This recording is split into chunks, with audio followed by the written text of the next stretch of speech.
Hello everyone, magandang araw sa inyo. Quick kwentuhan about pagmumotor. If you're in your 40s or beyond, above 40s, 50s, and first time nyo magmumotor.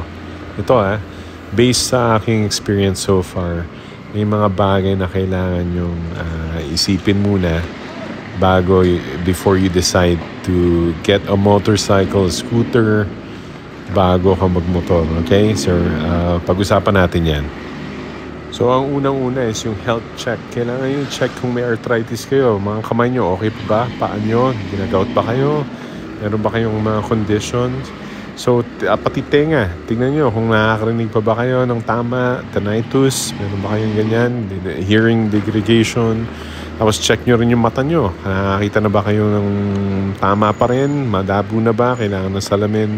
Pag nag-apply ka naman ng lisensya, may mga eye test naman yan. So, makikita naman yan. So, yan yung mga kailangan nyo i-check muna, di ba? Yung next is also part ng mental health, yung general health nyo. Makakalimutin ka na ba? Mabilis ka na makalimot. Tapos mabilis ka pa rin ba mag-react sa mga bagay-bagay? Like for example, kailangan mo mag-brakes. Brakes pa rin ba ang mapipindot nyo? Or kung kailangan nyo mag-gas, gas ang mapipindot mo, hindi brakes. Alam mo yun, so locomotor skills nyo, self-check nyo rin. Make sure na okay pa yung locomotor skills nyo. At yung reaction time sa mga kailangan yung i-react sa kalye, di ba? Sa edad natin to, medyo bumabagal Pero kaya pa naman. Kailangan lang ng practice at siguradong aware ka. Kailangan aware ka na okay pa, mabilis pa. Mabilis pa yung mata, mabilis pa yung pag-iisip. Tapos, if you're confident na okay ka pa, try mo muna mag-bike. Mag-bike lang, yung mag-road bike or mag-mountain bike sa kalye. Try mo muna ng mga ilang buwan bago ka mag-decide magmotor. Kasi ibang takbuhan ng motor, ibang takbuhan kaysa naka 4-wheel drive ka, 4 wheels against 2 wheels, ibang yan, yung sistema, ibang diskarte. So try mo muna mag-bike at tignan mo, alam mo yun, take a few months na nagbabike ka sa kalye, sa traffic, sa umaga, sa gabi. Try nyo muna para sigurado. Okay? At dyan muna sa pagbabike nyo matetest yung locomotor skills nyo. Kung okay pa ba, mabilis pa mag-react sa kalye, diskarte sa kalye. Ayan, dyan nyo matetest ng sarili nyo muna bago ka mag-upgrade sa motor.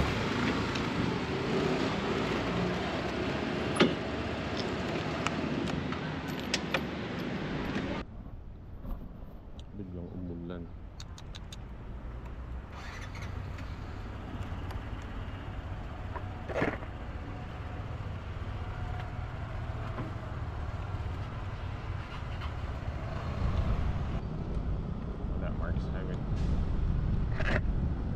Ngayon, pag sigurado ka na gusto mo na magmotor, kumuha ko muna ng motorcycle driving course.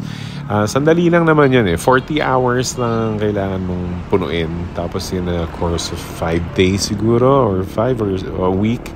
Ganun lang yun. That's the best investment na mabibigay mo sa sarili mo muna before ka actually mag-invest sa actual motor. Or kung nakabili ka na, make sure na makakuha ka na muna ng motorcycle driving course. Alright? Importante yan, especially kung yung restriction ng lisensya mo is DLB, kung 4-wheel lang. Kailangan mo mag-apply sa LTO ng drivers, ng restriction DLA for motorcycle. So, hihingan ka ng certification na kumuha ka ng motorcycle course. And then, kailangan pumasa sa practical and written and yung mga eye exams sa LTO. So, make sure na huwag kayong magbabayad sa fixer. Dumaan kayo sa process para maganda yung yung information na makukuha mo, totoo.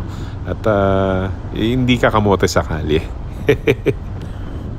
Marami kasi sa atin dito na fixer, kaya pagdating sa kalye, akala mo alam nila, ginagawa nila. Pero sa totoo lang, hindi nila alam yung ginagawa nila. Wala silang idea sa mga traffic signs, traffic lights, yung mga linya sa kalye, pati yung mga dapat mong malaman sa kalye. Kailangan talaga education ng pinaka-the best para maiwasan yung mga aksidente.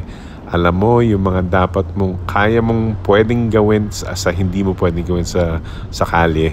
Importante yan. So, yan yung mga things na kailangan mong unahin.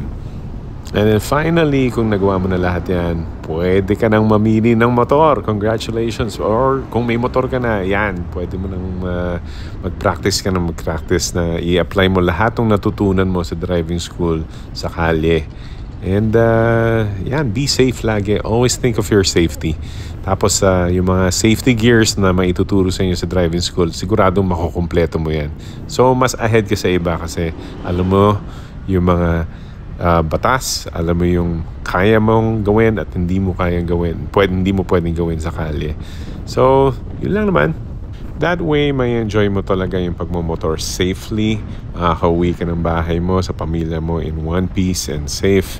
And yeah, just always be vigilant, be aware, be courteous sa kalye, and enjoy. So that's all for today. Good luck sa inyo lahat. Ride safe. I'll see you in the next vlog.